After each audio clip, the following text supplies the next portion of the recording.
Welcome back. Now we're going to create the same image with our all-in-one menu again. We're going to click the capture button.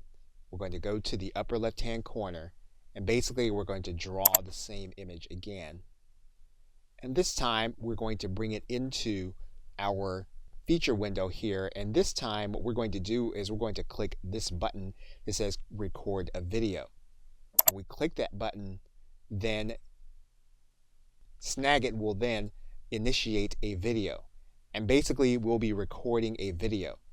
Now you will have a mic enabled available to you, and that will be recording this area.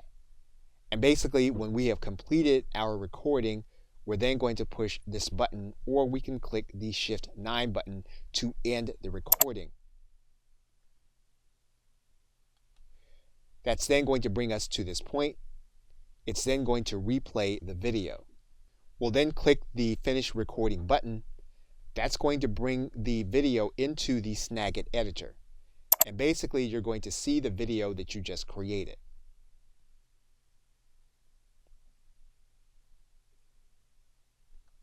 What you're going to do then is you're going to go to your File command.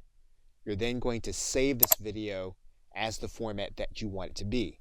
In this case, you can save it as an MP4 file. We're going to give your MP4 file a name, and then we're going to click the Save button. Now what we can also do is we can download this same video as a GIF file or as a PNG. And basically when we save these as these formats, we'll be saving frames if we're not saving the entire video. Okay, so with that, thanks, and I will see you in another video.